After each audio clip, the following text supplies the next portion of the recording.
दिनांक 17 जानेवारी 2026 रोजी जेलरोड पोलीस ठाण्याकडील पोलीस कॉन्स्टेबल संतोष वायदंडे, कल्लप्पा देखाणे यांना गुप्त बातमीदारामार्फत बातमी मिळाल्यावरून एक इसम चोरीचे मोबाईल विक्री करण्यासाठी इक्बाल मैदान सोलापूर येथे येणार असल्याची खात्रीशीर बातमी मिळाल्यावरून जेलरोड पोलीस ठाण्याकडील गुन्हे प्रकटीकरण पथक प्रमुख सहाय्यक पोलीस निरीक्षक संदीप पाटील व पथकातील अंमलदार हे त्या ठिकाणी जाऊन सापळा लावला असता त्या ठिकाणी एक इसम मिळून आला। त्यास ताब्यात घेऊन त्याचे नाव पत्ता विचारले असता त्याने त्याचे नाव फारुक मोहम्मद आणि पठाण, वय 42 वर्ष, राहणार घर नंबर 129, सिद्धेश्वर पेठ, सोलापूर असे सांगून सदर इसमास अधिक विश्वासात घेऊन चौकशी केली असता सोलापूर शहरातून तडीपार आरोपी क्रमांक 1 गणेश उर्फ आप्पा तुकाराम बेरुणगी, लखन तुकाराम बेरुणगी, राहणार दोघे, राहुल गांधीनगर, झोपडपट्टी, सोलापूर शहरातून विविध ठिकाणाहून चोरी करून विक्री करता आणून दिले असल्याची कबुली त्यांनी दिली। या इसमाच्या ताब्यातून एकूण 111 विविध कंपनीचे मोबाईल जप्त केले असून त्याची एकूण किंमत 13,52,958 रुपये किमतीचे मोबाईल जप्त करण्यात आले।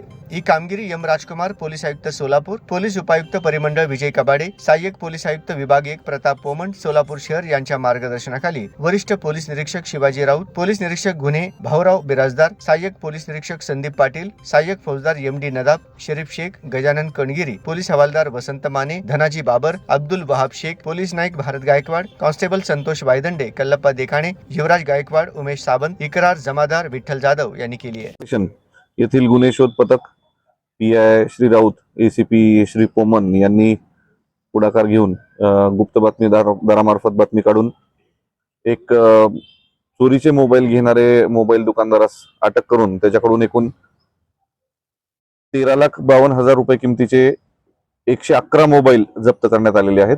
यामध्ये पुढील तपास संबंधित दुकानदारास अटक करून याच्यामध्ये त्याच्याकडे चौकशी केली असता सदरचे मोबाईल हे आपल्या सोलापूर शहर आणि पूर्ण जिल्हा हद्दीतून तडीपार आरोपी गणेश उर्फ आप्पा तुकाराम बैरुणगी आणि लखन तुकाराम बैरुणगी ह्या दोघांकडून घेतली असल्याची माहिती आहे।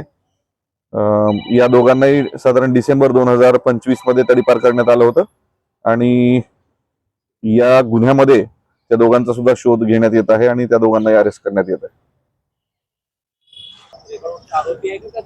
नाही, फारुक मोहम्मद आणि पठाण हा जो प्रमुख आरोपी आपण आज अटक केलेला आहे हा एक मोबाईल शॉपी चालवतो आणि हे चोरलेले मोबाईल हा संबंधित चोरांकडून विकत घ्यायचा आणि तो परस्पर विक्री करायचा आणि या सर्व चोरींमध्ये हा सुद्धा तेवढाच सहभागी असल्याचं दिसून आल्यावरून याला अटक करण्यात आलेली आहे। याचं पूर्वीच्या रेकॉर्डची माहिती आपण घेत आहोत। बाकी 2 आरोपींचा बऱ्यापैकी पूर्वीचा रेकॉर्ड आहे आणि सध्या ते तडीपार पण आहे। हा आता इनिशियली आपल्याला आता हा पहिलाच क्लू मिळालेला आहे। याच्या तपासातून अजून तसं काही निष्पन्न झालं तर त्या पुढील कारवाई निश्चित होईल।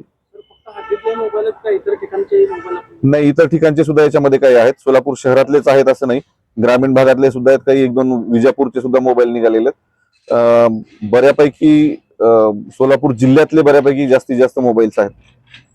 ते गर्दीच्या ठिकाणी, यात्रेच्या ठिकाणी, गर्दीच्या ठिकाणी, बाजाराच्या ठिकाणी जाऊन परस्पर नकळत हे मोबाईल काढून घेणे आणि मग तिथून निघून जाणे अशा स्वरूपाच्या चोऱ्या करतात असं प्राथमिक दृष्ट्या दिसून येत आहे। गुप्त बातमीदारामार्फत याची माहिती मिळाल्यावरून आपण त्यात वर्कआउट केलेलं आहे। काही मोबाईलच्या म्हणजे चौकशी अंती असं कळतं की काही मोबाईलच्या सॉफ्टवेअरचा फ्लॅश त्यांनी केलेला आहे। आता अजून त्याचा टेक्निकल तपास होणं बाकी आहे, त्याच्यानंतरच आपल्याला एक्झॅक्ट सांगता येईल किती मोबाईलचा सॉफ्टवेअर त्यांनी बदलला आणि किती मोबाईलचा अजून नाही बदलला। सध्या आरोपी 1 अटक आहे, अजून 2 फरार आहेत। हा, तडीपारचे आरोपी हे चोरून त्याच्याकडे विक्रीसाठी द्यायचे आणि हा विक्री करायचा।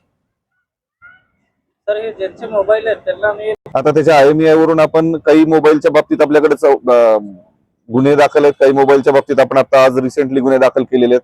त्याच्या IMEIच्या आधारे आपण त्याच्या मालकांचा शोध घेऊन त्यांच्यापर्यंत पोहोचून मग त्यांना ते हँडओव्हर करण्यात येतील।